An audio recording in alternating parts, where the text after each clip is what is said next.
Amsal 4 ayat 23. Jagalah hatimu dengan segala kewaspadaan, karena dari situlah terpancar kehidupan. Di zaman kita ini, orang selalu mengutamakan otak atau pikiran.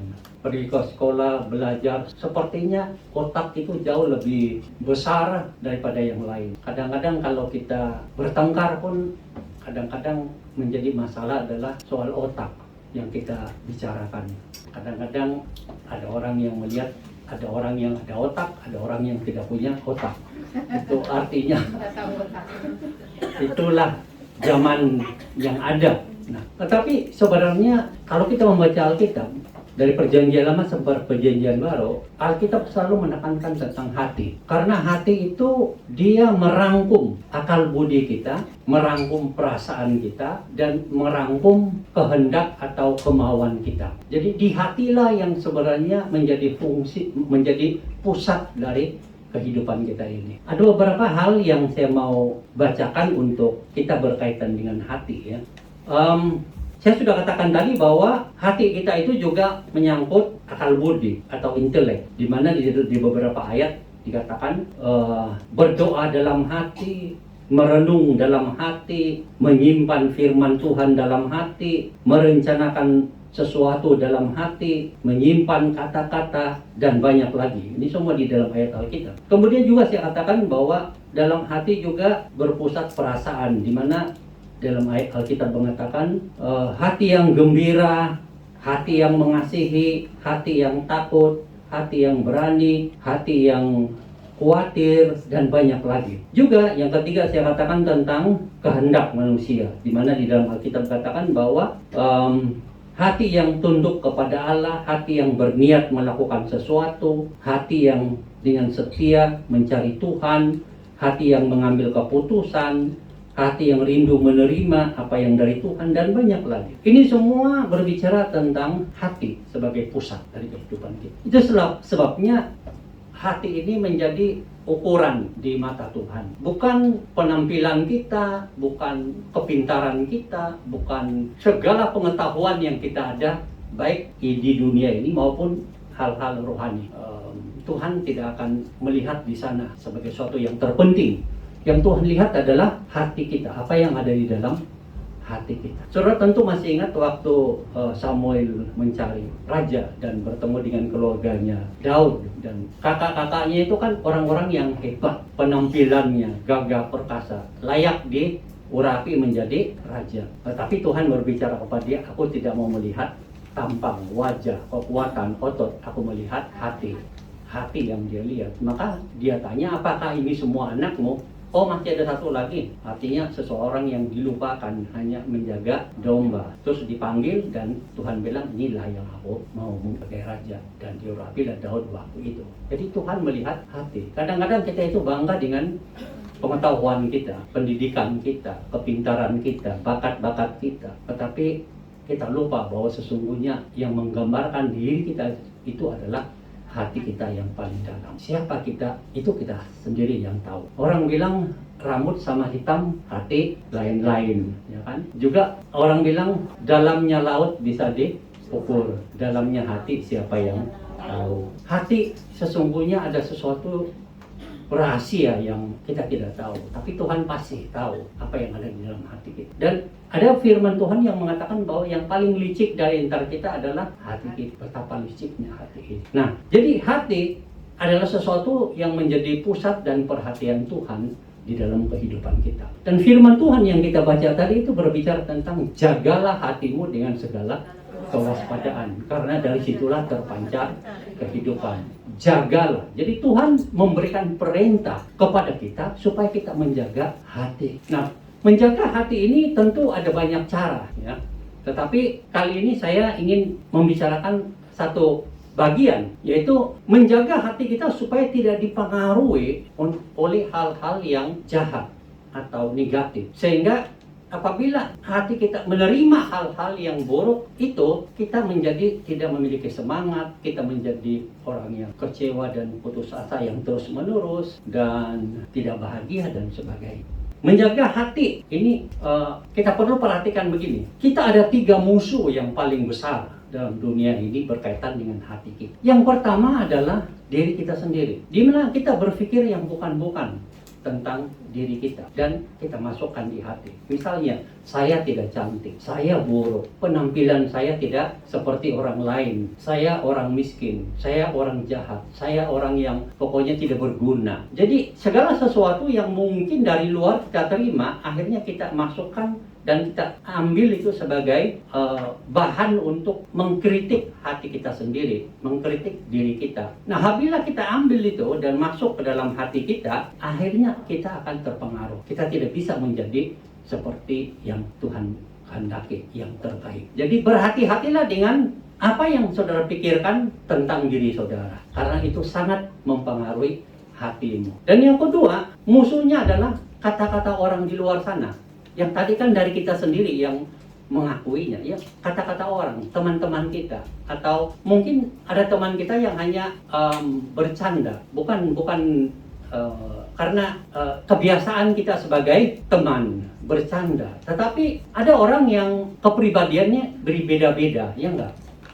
Kita udah belajar kepribadian dan ada orang yang bisa terima, ada yang orang yang tidak bisa terima, ada orang yang nggak apa-apa, tapi ada yang sensitif sekali. Nah, ini kepribadian. Tapi dengan ada kepribadian yang sangat peka atau sensitif itu, begitu dia terima kata orang, walaupun itu sebagai satu permainan aja atau lelucon begitu, tapi bagi dia itu satu yang benar-benar dikatakan, dan dia ambil itu dan menusuk hatinya, menghancurkan dirinya. Jadi hatinya terima dan dia bilang, oh ya aku memang begitu. Dia akhirnya bereaksi bermacam-macam. Bisa marah, membenci, mendendam, dan sebagainya. Bukan itu saja, ada kata-kata orang yang memang menghina kita secara terang-terangan. Mungkin kita melihat bahwa apakah saya sehina itu, atau kita tidak sehina seperti yang dibicarakan. Tapi orang di luar sana, ya kita tidak bisa berbuat apa-apa. Karena memang kita tidak bisa menahan mulut orang berkata-kata tentang kita yang baik dan juga yang buruk. Ada orang yang memang punya latar belakang keluarga atau pengalaman hidup yang buruk, akhirnya dia memiliki kata-kata yang lebih buruk terhadap orang lain dan sebagainya. Nah, jadi kata-kata orang yang menghakimi kita, yang menghina kita, kalau itu kita terima, maka hati kita akan rusak, kita akan kecewa, kita akan tidak bisa tidur, dan pokoknya hancur-hancurlah ini hati. Karena banyak orang di luar sana yang memang begitu. Memang ada kata-kata yang bilang, biarlah orang lain menghina kamu sehina-hinanya, karena nanti Tuhan akan buktikan siapa kamu yang sesungguhnya, dan memalukan orang yang menghina. Akan ada banyak kata-kata yang bagus sebenarnya mengenai bersikap tentang orang lain. Oh, orang menghina kamu atau menggosipi kamu, ya silakan, monggo, tidak perlu diresponi, silakan. Nanti Tuhan akan menghakimi mereka. Jadi saya tetap aja belajar sabar dan mengasihi. Karena ada orang yang begitu. Nah, kata-kata dari luar ini sangat mengganggu kita. Berhati-hatilah. Dan yang ketiga adalah memang ini iblis atau setan. Kita tidak bisa buat apa-apa. Memang ada kuasa kegelapan yang sedang mempengaruhi kita dalam bentuk berbagai macam cara. Dia yang lebih hebat dari kita, lebih pintar dari kita. Kalau soal firman Tuhan, kalau saudara itu kalah daripada setan. Kalau soal mengenal Tuhan, saudara itu tidak apa-apa. Setan lebih kenal Tuhan karena dulu di mana dia? Dia melayani Tuhan. Dia tahu siapa Tuhan dan sebagainya. Waktu setan itu mencobai Yesus, apa yang dia kutip? Ayat-ayat. Nah, kita pun bingung kan, loh kok dia ini sekolah dari mana gitu kan? Dia apa? Tapi sepertinya seluruh ayat perjanjian lama dia hafal. Jadi saudara jangan terlalu bangga diri kalau sudah hafal ratusan ayat. Iblis satu Alkitab dia hafal.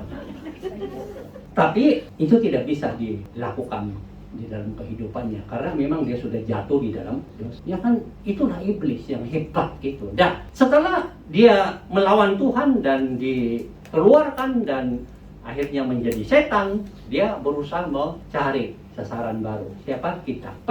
Jadi iblis ini pintar. Sama ada dia memberikan ilham kepada saudara dalam berbagai macam cara.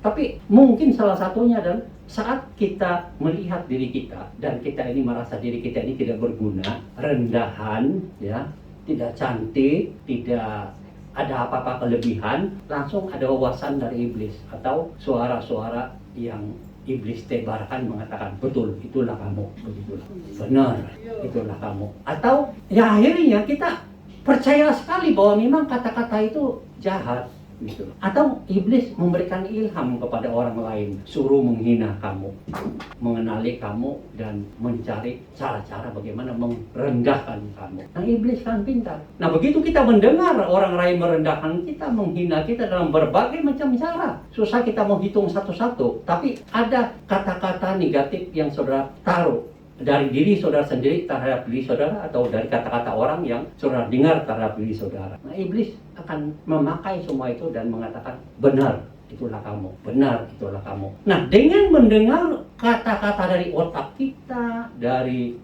orang-orang di luar ini, atau juga pengaruh dari iblis, itu akan menghancurkan diri kita. Nah, disinilah firman Tuhan katakan, jagalah hatimu, artinya itu jangan sampai kita terpengaruh dengan apa yang ada di pikiran kita tentang diri kita, hal-hal yang buruk itu. Jagalah hatimu supaya jangan kita terpengaruh dengan kata-kata orang di luar sana yang menghina kita, yang menyudutkan kita, yang tidak baik sama sekali dikatakan tentang kita. Jagalah hatimu, jangan sampai kena di hatimu, gitu loh. Dan ini adalah realita di dalam kehidupan kita. Suka atau tidak, dalam suatu komunitas kita berbicara tentang hati. Apakah kita sendiri yang merusak hati kita karena pikiran kita sendiri terhadap kita, diri kita, atau orang lain yang di sekitar kita yang kita dengar dan merusak hati kita. Nah, firman Tuhan, jagalah hatimu. Nah, pertanyaan kita adalah, jadi kita menjaga hati dari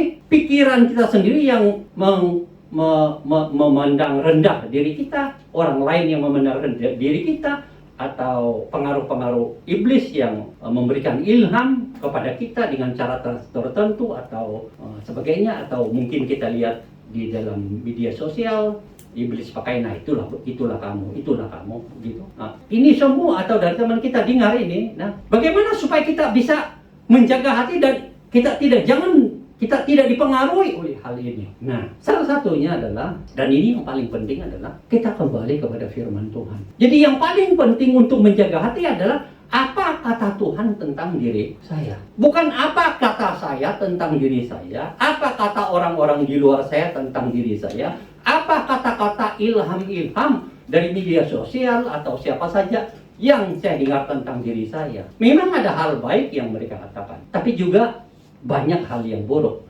Tetapi sebagai orang Kristen atau anak-anak Tuhan, mari kita jaga hati kita dengan mau melihat apa kata Tuhan tentang diri. Ya, itulah sebabnya kita perlu belajar firman Tuhan. Contoh tentang diri kita adalah yang sederhana saja, yang sudah selalu kita dengar. Saya ini adalah anak Tuhan. Bagi orang tertentu itu kata-kata yang sepertinya tidak bernilai, ya kan? Saudara lihat di cermin, aku kok enggak seperti orang lain. Saudara melihat diri saudara, aku kok tidak seperti orang lain, begitu kan? Merasa diri betul-betul borok, jijik atau rendahan begitu, atau dengar orang lain juga ngomong, wah memang saya ini enggak benar lah. Saya ini orang yang enggak baik lah, enggak ada kebaikannya, buruk semua, begitu kan? Tapi saat kita melihat firman Tuhan yang mengatakan bahwa kita adalah anak-anak Allah dan kita renungkan itu dalam, nah itu kita menggunakan firman Tuhan itu menjaga hati kita. Oh, ya enggak apa-apa, saya tidak perlu tahu apa pikiran saya yang buruk ini, saya tidak mau dengar. Orang lain ngomong, saya tidak perlu dengar yang buruk tentang saya, menghina saya dan sebagainya. Tapi satu hal yang saya mau lihat, dan saya dikatakan oleh firman Tuhan adalah anak-anak Allah. Nah, itu menjaga hati kita, supaya kita itu jangan mudah luntur. Oh, aku ini anak Allah. Ada satu kebanggaan, ada satu kekuatan, ada satu semangat di dalam kehidupan kita. Karena ini yang melebihi dari segala-galanya. Tidak ada lain lagi. Percaya kepada Yesus dan firman Tuhan, tetapi semua orang yang menerimanya diberinya kuasa supaya menjadi anak-anak Allah. Kita adalah anak-anak Allah. Nah, ini suatu kebanggaan yang kita pegang. Oh, ini tentu ada kelebihannya, kan? Ada kelebihannya. Tuhan akan mengasihi kita, membela kita sampai ke surga nanti. Begitu. Atau mungkin saudara lihat latar belakang keluarga saudara, orang yang sederhana atau sangat sederhana. Kalau orang-orang ngomong, saudara juga malu dan sebagainya. Tapi kalau saudara melihat kembali dari firman Tuhan, kamu itu anak Allah. Itu kan lain, ada nilai gitu loh. Makanya membaca firman Tuhan dan mengambil firman Tuhan atau nilai-nilai firman Tuhan itu mengenai diri, siapa kita mengenai diri, siapa kita sesuai dengan nilai Tuhan, itu menjaga hati kita supaya tidak mudah terpengaruh. Atau hal lain. Contoh, ini ada banyak hal yang kita bisa belajar dari firman Tuhan tentang siapa kita. Jadi saat kita membaca firman Tuhan, pertanyaan paling penting untuk kita tahu adalah siapa saya menurut ajaran Tuhan. Siapa saya menurut firman Tuhan. Itu yang paling penting. Misalnya ada orang yang sudah percaya Yesus dan mengikuti Yesus, tapi karena kehidupan gelapnya di masa lalu begitu banyak dan dia merasa berdosa, sepertinya belum diampuni oleh Tuhan. Padahal firman Tuhan katakan bahwa orang yang percaya kepada Yesus diampuni dosanya. Di dalam dia kita memiliki penebusan kita, yaitu pengampunan dosa. Di dalam Yesus kita memiliki penebusan kita, yaitu pengampunan dosa, dan semua dosa kita diampuni, tidak ada yang tertinggal. Makanya mungkin perlu ada seminar hitunglah dosamu. Betul. Jadi bukan saja hitunglah berkatmu, hitunglah dosamu. Jadi dari kita mulai mengingat diri kita dan kita mulai menghitung umur saya, dari umur TK ada nggak dosa-dosa. Nah ini lain dengan dosa ini ya. Dosa keturunan Adam dan Hawa itu sudah tidak bisa diganggu gugat. Tapi itu tetap bilang, ini dosa keturunan tidak bisa diganggu. Tapi ada dosa-dosa perbuatan setelah itu. Nah ini kita mau hitung gitu loh. Hitunglah dosamu. Hitung dosamu. Jadi SD apa saja dosa yang kita buat. SMA apa saja dosa yang kita buat. Atau umur 15 tahun, 20 tahun, apa saja bentuk dosa. Tulis semua itu. Dan begitu saudara melihat banyaknya dosa perbuatan saudara, langsung saudara puyeng. Memang saya ini orang yang kebanyakan dosa. Begitu kan? Nah, begitu kita percaya kepada Yesus, seharusnya kebenaran Tuhan katakan bahwa semua dosa itu Tuhan sudah ampuni. Engkau sudah dibenarkan, engkau sudah disucikan oleh Tuhan. Begitu kan? Tapi kenapa masih berpikir bahwa aku ini banyak dosa yang belum diampuni dan rasa bersalah terus, tidak bahagia terus dan sebagainya. Padahal Tuhan bilang, aku sudah mengampuni kamu. Loh kenapa kamu ingat-ingat lagi? Kalau pengampunan Tuhan kan lain. Pengampunan Tuhan itu seperti dari timur ke barat. Itu tidak ada kalau. Iya, ini kalau bola dunia ini ya. Dia kan berputar dari timur ke barat kan? Timur ke barat bagaimana? Begini ya? Ya, ya beginilah.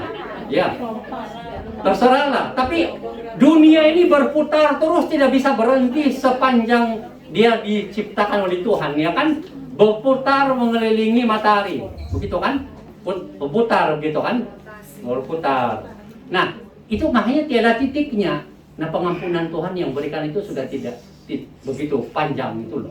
Atau sudah tidak ingat-ingat lagi. Tuhan tidak mau ingat lagi. Kita sudah bilang seperti salju, begitu kan? Sekali Tuhan mengampuni, ya sudah diampuni di dalam Yesus Kristus. Nah, dosa masa lalu kita itu jangan bilang anggap enteng. Itu bisa membuat kita merasa bersalah dan tidak bahagia sekali karena kita mulai berhadapan dengan Tuhan. Begitu kan? Setiap malam pasti kita jadi bahagia, rasa bersalah, rasa aduh bagaimana. Itu kemudian dosa-dosa masa lalu itu bisa menggorgoti kita punya perasaan, menggorgoti kita punya pikiran, menggorgoti kita punya kehidupan, dan akhirnya kita tidak bahagia. Bukan cuma mengatakan aku memang orang berdosa, tetapi saudara masih mengakui dosa masa lalu saudara, padahal itu sudah diampuni oleh Tuhan. Itu salah satu contoh. Nah, dengan menghitung banyaknya dosa, kita tahu semua dosa yang kita kenal dan kita tahu pada saat terima Yesus itu diampuni oleh Tuhan. Nah, tapi ada saatnya kita diam dan loh, kok dosa saya yang 20 tahun yang lalu kok masih seperti apa? Menusuk. Nah, padahal Tuhan sudah ampuni kan? Lalu saudara bilang aku memang orang yang banyak dosa dan merasa tetap berdosa. Padahal Tuhan sudah ampuni. Nah, apalagi firman Tuhan mengatakan itu, jika kita mengaku dosa kita, maka Ia adalah setia dan adil sehingga Ia akan mengampuni dan menyucikan kita dari segala kejahatan kita. Kalau kita jujur mengakui Tuhan ampuni, tapi kau masih menusuk gitu loh. Siapa di antara kita yang tidak yang tidak merasa bersalah mengingat dosa masa lalu. Oh, merasa bersalah sekali. Ya enggak? Karena kita berhadapan dengan Tuhan. Tetapi ingat bahwa dosa masa lalu kita Tuhan sudah ampuni. Hanya seperti yang katakan, pikiran kita bisa mengambil lagi dosa masa lalu kita, mengatakan kamu berdosa, dan itu menusuk membuat kita tidak bahagia. Atau orang lain di sekitar kita, atau orang yang mengenal kita, oh pendosa, begitu kan? Karena dia kenal dosa-dosamu, atau dia tulis di media sosial, pendosa apa kabar, kan begitu. Saudara langsung ini bagaimana gitu loh menghadapi. Nah, kalau saudara akhirnya dengar begitu, akhirnya masuk ke hati, oh ya memang aku ini orang berdosa. Iblis mengilhami lagi datang memberikan wawasan, entah melalui media sosial atau melalui orang lain, dan akhirnya saudara tahu kamu memang berdosa. Kata-kata iblis. Akhirnya saudara tidak bahagia dalam hidup ini, tidak ada kelepasan. Sepertinya kok seperti dosa lalu, masa lalu itu kan tetap menarik kita gitu loh, dan tidak ada kebahagiaan sama. Tapi kalau itu nilai menurut kita, menurut orang lain, menurut masa lalu kita, itu bisa mempengaruhi hati kita sehingga kita lemah dan tidak bahagia. Tapi bagaimana kalau kita melihat firman Tuhan? Makanya pakailah firman Tuhan, nilai-nilai firman Tuhan untuk menjaga hatimu supaya kamu tidak menjadi korban kepada pikiranmu sendiri, pikiran orang lain tentang masalah dosamu. Pakai firman Tuhan. Firman Tuhan katakan, terima Yesus, semua dosa diampuni. Akui dosamu dan kamu betul-betul jujur mengakuinya, Tuhan bilang sudah diampuni. Dan lagi firman Tuhan, kamu sudah dibenarkan oleh Tuhan. Dibenarkan. Nah ini kan memberikan, menjaga hati kita dari semua ini, dari tuduhan ini. Hati kita. Atau contoh yang lain dalam persaingan hidup. Sudah berlomba-lomba untuk maju dan lebih maju dan lebih maju, dan tidak ada salah untuk maju. Tetapi saat sudah melihat orang lain lebih berhasil, sudah mengumpulkan miliar-miliar, dan saudara baru beberapa dolar, saudara masa lebih melihat diri saudara itu apa? Kecil, miskin, tidak berguna, tidak layak, dan sebagainya. Ya kan? Tidak enak lah, begitu rasanya, begitu kan?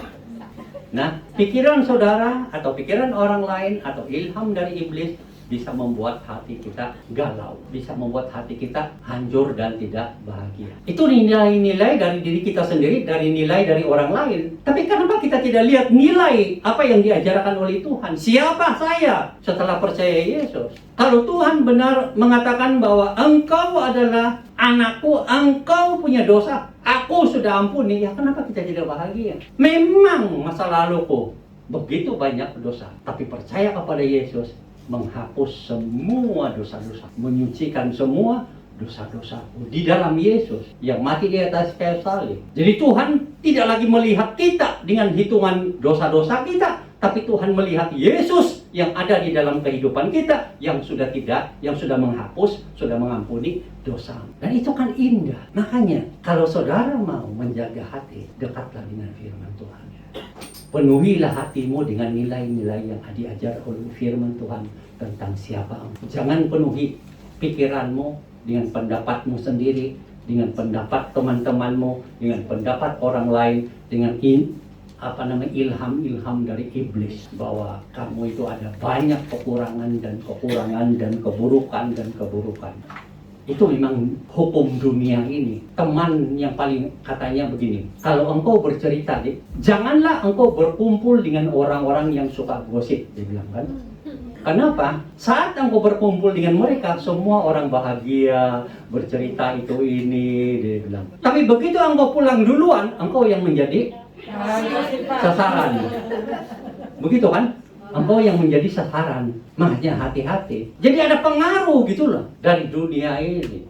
Bahwa engkau bergaul dengan siapa, itu yang akan mempengaruhimu. Pikiran-pikiran apa yang engkau dengar di dalam pikiranmu sendiri, orang lain, media sosial, atau apa saja, itu akan mempengaruhi hati. Nah, supaya kita menjaga hati kita dipengaruhi dengan hal-hal yang negatif ini, pelajari firman Tuhan dan ambillah maknanya. Siapa saya menurut firman Tuhan ini? Tuhan mengasihi saya dengan kasih yang kekal. Oh, Tuhan mengasihi dengan kasih yang kekal. Itu nilai yang masukkan di sini. Engkau tahu keluargamu tidak mengasihimu, menendang-nendangmu waktu engkau kecil, membuang engkau, merasa engkau tidak berguna di hadapan mereka. Atau saudara-saudaramu sama sekali tidak memberikan kata-kata yang baik tentang dirimu. Oh ya, mungkin engkau pernah pacaran, dibuang terus berulang-ulang. Atau engkau menikah dan mengalami suatu hal yang betul-betul buruk di dalam pernikahan. Pikiranmu, pengalamanmu, orang-orang yang mengatakan sesuatu tentangmu, akhirnya masuk ke dalam hatimu, menghancurkan engkau. Ya kan? Tapi karena engkau tidak melihat bahwa mereka tidak ada kasih terhadap, memang aku ini tidak berguna, tidak dikasih, memang aku ini tidak layak dikasih. Makanya banyak orang mengumpulkan sesuatu untuk supaya dapat dikasihi. Nah itu jangan kumpul banyak harta untuk mengharapkan keluarga mengasihimu. Tidak mungkin manusia itu bisa berubah. Setelah mereka dapat itu harta, tetap aja mereka akan jahat. Bukan semua keluarga kita jahat, tapi ada kata-kata begini. Orang yang suka berbuat jahat, ya, dan kamu melihat satu saat karena kebaikanmu, mereka kelihatannya baik, ya kan? Tapi dia bilang mereka itu hanya seperti ular yang mendiamkan diri dan kulit-kulitnya mengelupas dan muncullah ular yang lebih besar. Saat engkau lagi tidak dapat memberikan sesuatu, mereka mengaum dengan besar menghinamu dan mengatakan yang lebih besar lagi. Begitu kan? Itu ada dunia, itu ada di dunia ini.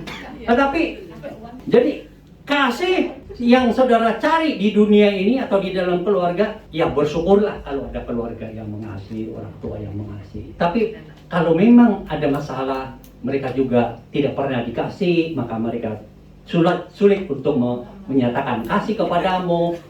Dan akibatnya adalah teman-temanmu juga sepertinya tidak mengasihimu, akibatnya engkau merasa tidak dikasih. Hancurlah hatimu. Ujung-ujungnya ada orang yang mau bunuh diri karena sudah tidak ada siapa-siapa, ya kan? Tapi kenapa tidak lihat? Firman Tuhan katakan, aku mengasihi kamu dengan kasih yang kekal. Oh, dunia tidak mengasihi aku. It's okay, no problem. Saya bukan lama-lama di dunia ini kok. Paling lama 70 tahun, 80 tahun. Ya kan? Untunglah 100 tahun masih berjalan. Kalau 70 tahun dengar pun tidak,